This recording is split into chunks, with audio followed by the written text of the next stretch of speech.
Hola, soy Ana, alumna de segundo A de IES Las Andas. Voy a presentar un poco de la historia antigua de Vejer. Vejer estuvo poblada desde el Paleolítico y ya estaba fortificada en la Edad de Bronce. Se han encontrado cerámicas en la época romana y en el término de Vejer se ha localizado también una villa romana con ricos pavimentos de mosaico. De la presencia se podía destacar la villa del Ibero y el horno del Zorrillo. Os voy a explicar un poco de la Edad Media, que era que durante el periodo de Al-Ándalus, Vejer perteneció a la cora de Medina Sidonia, que estaba dividido por Algeciras mediante la laguna de las Andas. Estuvo habitada por cirios y bereberes, que eran norteafricanos, que se mezclaron con la población indígena. Por su situación geográfica, Vejer estuvo de una gran importancia durante el periodo del califa. Sin embargo, los restos se han encontrado de este periodo son escasos, aunque hay que destacar la puerta del castillo y la muralla, que se ha fechado entre los siglos XI y XII. Me llamo Francisco Santos Relinque y yo voy a hablaros de la Edad Media y Edad Moderna y contemporánea. Fernando III el Santo reconquista la ciudad de Vejer en 1250, el día de San Salvador. Por eso su parroquia recibió ese nombre. Mucha población musulmana permanecía en la zona ya cristiana. Sin embargo, ya la convivencia no era muy buena. En 1264 los musulmanes o mudéjares de toda la zona se sublevaron con el apoyo del rey nazarita de Granada. Alfonso X reconquistó toda la zona y obligó a los mudéjares a marcharse al reino de Granada, dejando a Vejer casi sin población. A finales del siglo XIII, Vejer fue entregada a la Orden de Santiago para asegurar su repoblación, pero no lograron atraer población suficiente. Finalmente, en 1299, pasó a formar parte del señorío de don Alfonso Pérez de Guzmán, reconocido como el Bueno. Guzmán el Bueno poseía la explotación de las almadrabas y tras la toma de Tarifa se había convertido en el dueño y señor de todas esas tierras. Pasaría a formar parte del ducado de Medina Sidonia. Edad moderna y contemporánea. A partir del siglo XVI se produce un considerable aumento de población. Se empiezan a poblar y edificar los llamados barrios nuevos como La Hoya, la Calle Alta, el Algarrobillo, la Laguna. En el terremoto del 2 de abril de 1773 se origina daño en la calle Judería y sus inmediaciones. Más de 150 casas fueron destruidas. Otros edificios como la Concepción y las antiguas casas capitulares, las ermitas de San Ambrosio y de San Sebastián y parte de las iglesias de la Merced de San Francisco no se recuperaron. En el año 638 se produce la segregación de la aldea de Barbate, del mundo matriz de Vejer de la Frontera.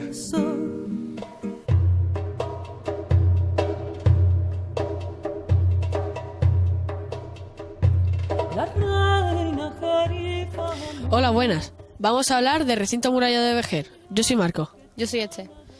Vejer de la Frontera posee un magnífico, impresionante, muy bien conservado patrimonio cultural. Fue declarado un monumento histórico artístico en 1976. El recinto amurallado, debido a su carácter defensivo, la antigua villa de Vejer está rodeada por un recinto amurallado. Este recinto agrupa un importante patrimonio histórico. Su origen está en época almohade, siglo XII. En la etapa de la conquista y repoblación castellana, entre 1200 y 1300, Sancho IV ordena la restauración de la fortaleza de Vejer. Ante la inminencia de la guerra de Granada, se realizan labores de restauración de toda la cerca, torres y puertas, por parte del duque de Enrique de Guzmán. El recinto amurallado de Vejer representa un polígono irregular de 6 lados y es irregular por ir ajustándose a los desniveles del terreno. La cerca tiene un perímetro de unos 2 kilómetros y una superficie de 4 hectáreas. Los muros tienen un grosor de unos 2 metros. aumentando considerablemente en las puertas. Su fábrica es de piedra y sillalejos, unidos por argamasa de cal y arena.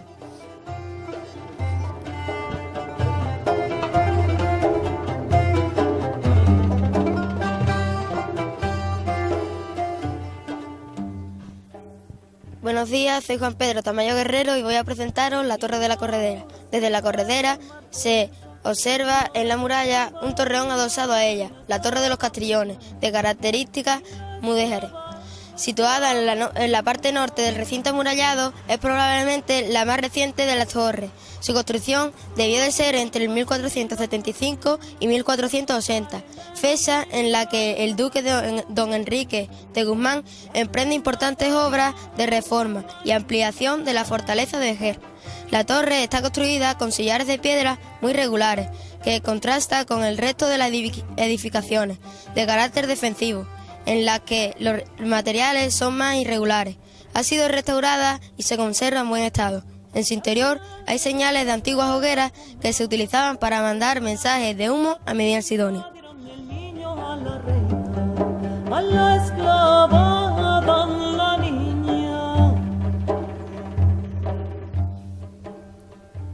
Un día estando la esclava con la niña en la cocina. Nos encontramos en el arco de Sancho IV, conocido como el Arco de Naveda, en siglos pasados. Es quizá la puerta más antigua de la muralla vejeriega, en siglos XIV y XV. Es un arco de medio punto y sobre él hay un escudo nobiliario barroco. En 1973 se efectuaron obras de limpieza en sus paramentos y se construyó un arco ciego sobre la puerta y se le pusieron las almenas. Posteriormente, el ayuntamiento obtuvo una pequeña parte adosada que embelleció este enclave urbano.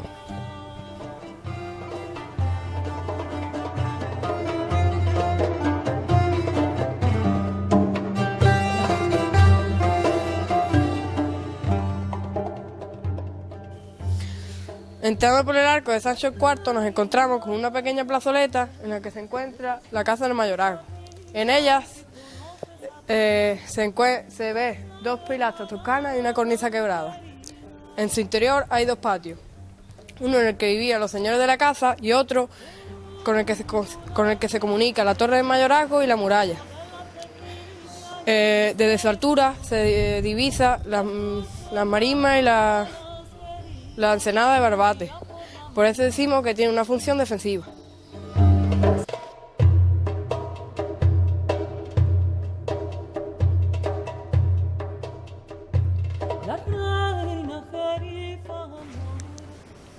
Ahora os vamos a enseñar el segundo patio, con el que comunica con la torre del mayorazgo.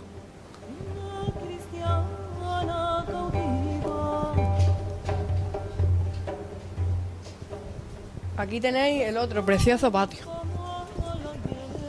Muy deprisa se partían, de unos iban para Francia, otros para la María.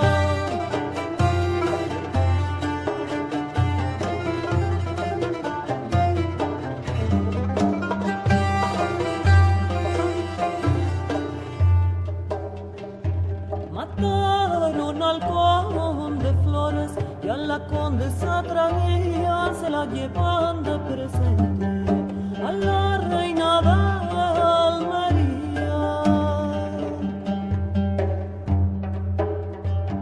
Toma, señora, esta esclava, la esclava que vos querías, que no es ni mora ni es judía, ni es dada a la malicia.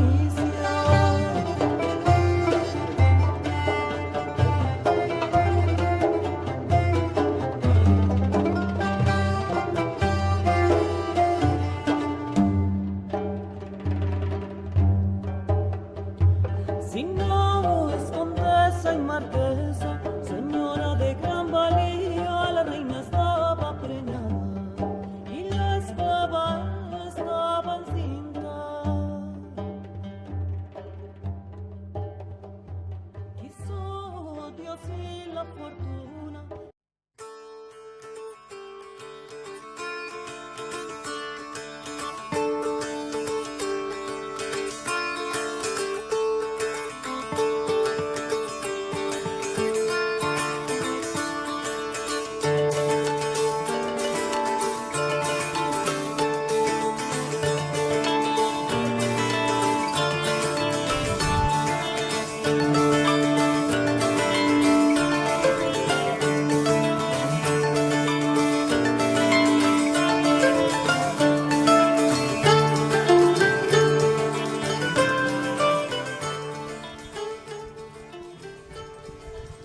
Ahora nos encontramos en el Arco de la Villa, o mejor conocido en época musulmana como el Arco de Almorcabel, Puerta del Cementerio.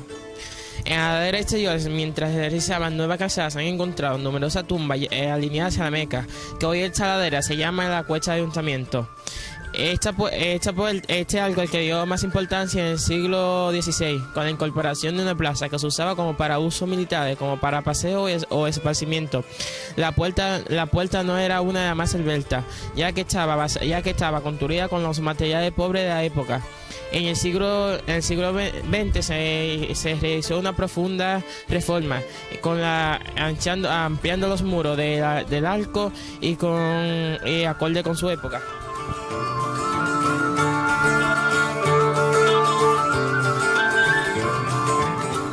La Puerta Cerrada se encuentra en el barrio de la Judería y frente al barranco de Almaraz. Desde la altura de la pequeña torre de acceso de la Darbe y paso de Ronda podía divisarse la costa atlántica y la marisma de Barbate. Estos dos factores, barrio de judíos y su proximidad a la costa, podían haber determinado la clausura de esta puerta desde finales de la Edad Media hasta bien entrados en el siglo XVIII. En el tramo de Puerta Cerrada, su paramento se recalzó, consolidó y limpió en el año 1967. Se reporta un arco de medio punto que testimonia primitiva puerta clausurada.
Buenos días, soy Paloma y os voy a hablar sobre el Arco de las Monjas. Siguiendo la línea de las murallas por la zona donde se ubicó la judería, hasta llegar a un quiebro, se llega a una de las más bellas estampas de las calles de Vejer, aunque nunca tuvieron una función decorativa o ornamental.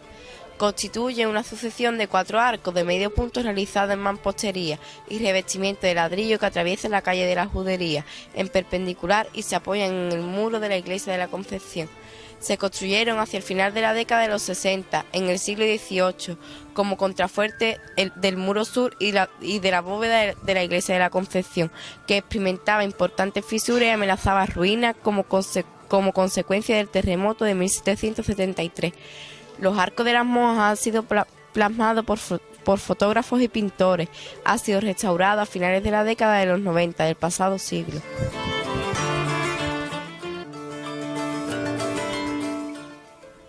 Hola, soy Manuel y os voy a enseñar el castillo de Vejer. Fue un castillo construido por Abderramán III en el siglo X. Está catalogado como castillo menor puesto que solo tenía una puerta de entrada. Vamos por aquí. Ese arco que vemos ahí es de herradura enmarcado en un alfil. Fue descubierto en los años 70 cuando recuperándose de la cal.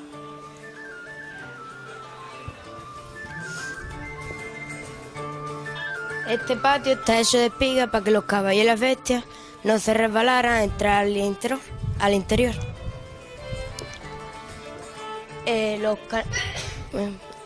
Los palacetes que vemos por ahí fueron construidos por el duque de Medina Sidonia para venir a veranear. Y los calanones que podemos ver un poquito más para arriba, pues servían para recoger agua de la lluvia y almacenarlo en el aljibe, que está justo debajo de este suelo, y se recogían por los pozos, uno ahí y otro que hay allí. Ese pozo servía para todas las personas de Vejer y el otro era simplemente para el castillo. Estos aperos de labranza eran herramientas para labrar y cultivar el campo. Este es el patio de armas. Está dividido en 3 partes. Las 2 del lado son privadas de este ayuntamiento y aquí antes venían para entrenar antes de las batallas. La iglesia que vemos allí es la parroquia del Divino Salvador, construida en el siglo XV. Tiene 3 monumentos arquitectónicos: gótico mudéjar, gótico tardío y gótico románico. Un poquito más a la izquierda de la antena, a la izquierda del edificio blanco, entre la antena podemos ver la estrella de David. Y eso hace pensar que esto antes era una sinagoga, la iglesia.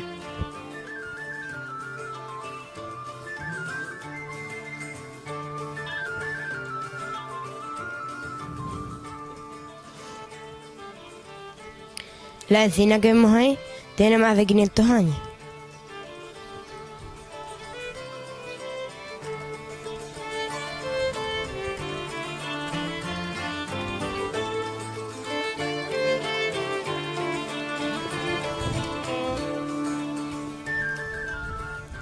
Desde aquí, cuando no hay mucha bruma, se puede ver allí las costas de África.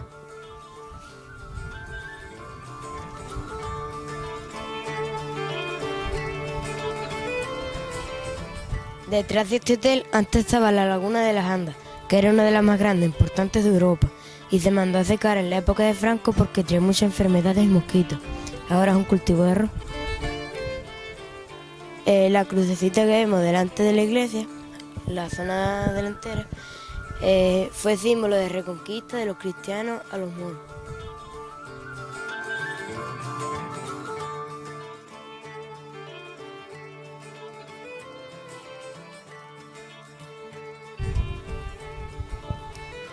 Este es el convento de las monjas concesionistas, construido por don Juan Amaya con la condición de que él y su familia, cuando muriesen, fuesen enterrados, y así está en el altar mayor. Los 3 contrafuertes y la cúpula que vemos ahí fueron construidos por el terremoto de Lisboa, que afectó a gran parte de Vejer. Al igual que la iglesia, tiene 2 grapas gigantes debajo del campanario.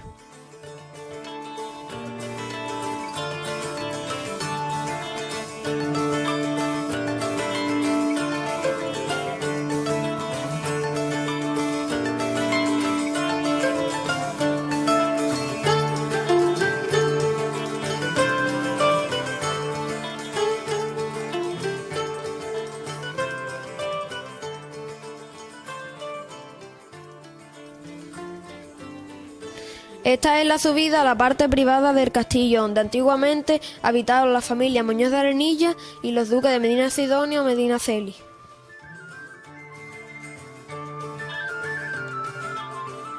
Actualmente está dividida en 2 partes privadas. Por esta puerta se accede a una de ellas, pero ahora vamos a pasar a la otra.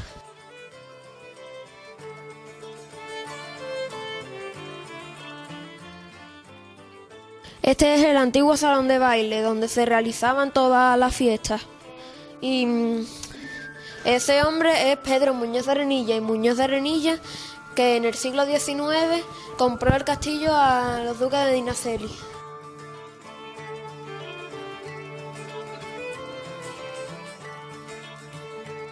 Antiguamente por aquí se accedía a la zona de servicio y a los graneros. Y estos eran los antiguos graneros.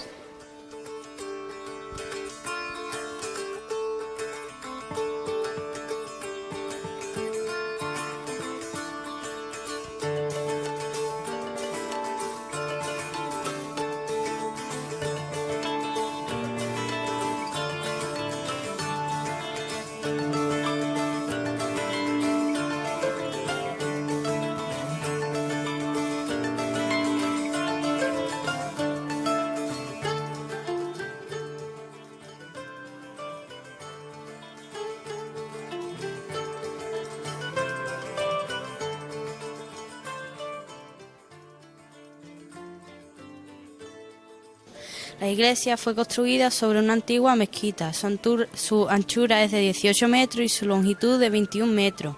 Es una iglesia compuesta por 3 naves, en las que se abren 3 capillas, siendo la central la más alta que las laterales. Las 3 naves están divididas por 3 pares de pilares rectangulares, sobre los que descansan 2 pares de arcos apuntados de estilo mudéjar. La parte más primitiva se cubre con bóveda arcaizante con punta de diamante. La cabecera de la iglesia es gótico mudéjar del siglo XIV y la ampliación es gótico del siglo XV y XVI. El retablo del altar mayor fue realizado por el maestro Francisco de Villegas en el siglo XVII en madera de cedro y bronce. La iglesia proyectada por el maestro Argüello tomó como modelo la Catedral de Sevilla. Comenzó a edificarse con la idea de reemplazar la iglesia primitiva que se iba demoliendo. El sector nuevo está constituido por 4 tramos, formado por 4 pares de pilares del más puro estilo gótico, divididos en 3 naves de mayor altura que las del templo primitivo. Las naves laterales se cubren con bóvedas de crucería y la principal con 4 bóvedas estrelladas. La diferencia entre los dos estilos son evidentes. Por dentro, los esbeltos e iluminados tramos góticos contrastan con los compartimentos segregados y oscuros del sector mudéjar. La portada principal, abierta a los pies del templo, es adintelada y quedó sin concluir. En la década de los 60 del siglo pasado se realizó una sencilla portada en piedra. Las capillas renacentistas de San Bartolomé o de los Amayas fue mandada a construir por Bartolomé de Amaya en el 1540 para enterramiento propio y de su familia. Una vez concluida la ampliación gótica de la iglesia del Salvador, se acometieron diversas obras de reparación y renovación de todo el sector mudéjar. Especial atención se le dedicó al altar mayor.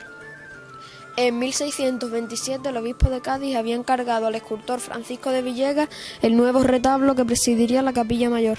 El verano de 1635 se trajo el nuevo retablo desde Cádiz, se montó en su altar. Esta puerta pertenece al conjunto defensivo de baluarte de la Segur, debido a ser edificado y restaurado profundamente entre el 1475 y 1480 por el segundo duque de Medina Sidonia, don Enrique. La puerta presenta un grueso de más de 3 metros y se halla reforzada por el torreón cilíndrico de la corredera, por su lado norte y por una pequeña torre cuadrada, por el lado sur que enmarca y defiende la puerta de la Segur. Por la cara de levante la puerta, con un arco de medio punto en su origen, presentaba un alfiz labrado en la piedra, con una composición simétrica de símbolos y escudos de armas. En el lado izquierdo, entre el alfiz y el arco, aparecen el escudo de los Mendoza y sobre este una Segur, hacha grande. En el lateral derecho se hallaban el escudo de armas de los Guzmanes, del duque don Enrique de Guzmán y su esposa doña Leonor de Mendoza, y otra Segur enfrentada, como símbolo del poder señorial otorgado por la corona de la casa de Medina Sidonia. El arco, que debía ser de medio punto por la cara de levante, ha sufrido modificaciones y amputaciones. Ya en la década de los años 20 y a finales de los años 30 del siglo pasado se rompió medio punto para los pasos de camiones. Se hicieron obras de pequeñas restauraciones importantes de la década de los 70, a la par que se restituyó la pequeña torre cuadrada que marca la puerta y se eliminaron los adosados.